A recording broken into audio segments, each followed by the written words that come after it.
Hi hello അസ്സലാമു അലൈക്കും. Welcome back to Shamoos creation.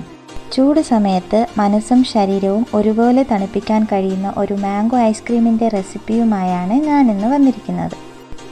വെറും 3 ചേരുവകൾ കൊണ്ട് മാത്രം എങ്ങനെ മാംഗോ ഐസ്ക്രീം ഉണ്ടാക്കാമെന്ന് നോക്കാം. അപ്പോൾ നമുക്ക് വീഡിയോയിലേക്ക് പോയാലോ. ഇതിനായി ഞാൻ 3 പഴുത്ത മാങ്ങ എടുത്തിട്ടുണ്ട്. ശേഷം തൊലി കളഞ്ഞെടുക്കാം. പിന്നീട് വളരെ ചെറിയ കഷ്ണങ്ങളായി മുറിച്ചെടുക്കാം.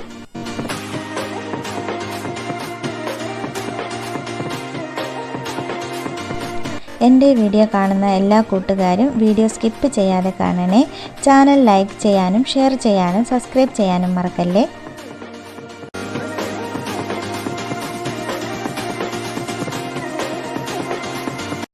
അതിനുശേഷം കഷ്ണങ്ങളാക്കിയ മാങ്ങ വെള്ളം ചേർക്കാതെ നന്നായി മിക്സിയിലിട്ട് അരച്ചെടുക്കാം.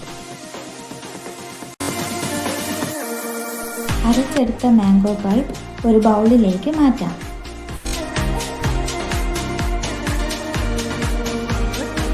ഇനി ഇതിലേക്ക് മെയിൻ ഇൻഗ്രീഡിയൻ്റ് ആയ നെസ്ലയുടെ മിൽക്ക് മെയ്ഡാണ് ഞാൻ ആഡ് ചെയ്യുന്നത്. നെസ്ലയുടെ മിൽക്ക് മെയ്ഡ് ഉപയോഗിച്ച് പുഡിങ്ങും പായസവും പോലുള്ള പലതരം വിഭവങ്ങൾ ഉണ്ടാക്കാം. മധുരത്തിന് ആവശ്യമായ മിൽക്ക് മെയ്ഡ് ചേർത്ത് നന്നായി മിക്സ് ചെയ്തെടുക്കാം.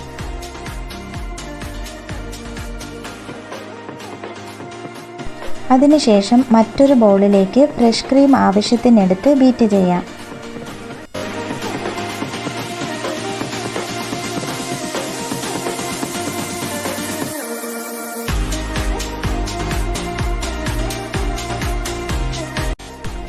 കുറച്ചൊന്ന് ബീറ്റായി വന്നതിന് ശേഷം മാംഗോയും മിൽക്ക് മെയ്ഡ് മിക്സാക്കി വെച്ചത് ഈ ക്രീമിലേക്ക് കുറേശ്ശെ ചേർത്ത് ബീറ്റ് ചെയ്യാം. അതിനോടൊപ്പം ഒരു അടപ്പ് വാനില എസൻസും ചേർത്ത് മിക്സ് ചെയ്ത് ബീറ്റാക്കി എടുക്കാം. ഈ ബാറ്റർ നല്ല ക്രീമി ആകുമ്പോൾ സ്പാച്ചില വെച്ച് ഫോൾഡ് ചെയ്തെടുക്കാം. ഇതിൽ നിന്നും പകുതി മാത്രം ബാറ്റർ ഒരു എയർ ടൈറ്റ് ആയിട്ടുള്ള കണ്ടെയ്നറിലേക്ക് മാറ്റാം.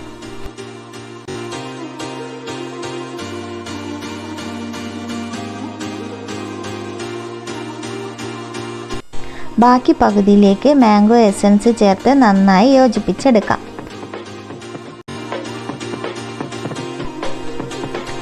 നല്ല യെല്ലോ കളർ കിട്ടാൻ വേണ്ടിയാണ് മാംഗോ എസൻസ് ചേർത്തത്. ഇനി നേരത്തെ മാറ്റിവെച്ച ബാറ്ററിലേക്ക് ഇതും കൂടി ചേർത്ത് നന്നായി ടാപ്പ് ചെയ്തെടുക്കാം. ഇനി ടിന്ന് നന്നായി റാപ്പ് ചെയ്ത് അടച്ച് ഫ്രീസറിൽ വയ്ക്കാം. ഒരു ഓവർനൈറ്റ് മുഴുവനും ഫ്രീസറിൽ വയ്ക്കാം. ഇത് ഒരു നൈറ്റ് മൊത്തം വെച്ചതിന് ശേഷം എടുത്തതാണ്. സ്വാദിഷ്ടമായ മാംഗോ ഐസ്ക്രീം റെഡി. ഈ വീഡിയോ ഇഷ്ടമായാൽ ലൈക്ക് ചെയ്യൂ. സബ്സ്ക്രൈബ് ചെയ്യാത്ത കൂട്ടുകാരുണ്ടെങ്കിൽ ചാനൽ സബ്സ്ക്രൈബ് ചെയ്യുക. അതിനോടൊപ്പം ഓൾ എന്ന ഓപ്ഷനും കൂടി അമർത്തുക. ഐസ്ക്രീം ഇഷ്ടമുള്ള നിങ്ങളുടെ കൂട്ടുകാർക്ക് ഈ വീഡിയോ ഷെയർ ചെയ്ത് കൊടുക്കൂ. Okay, thank you. Bye. Assalamu alaikum.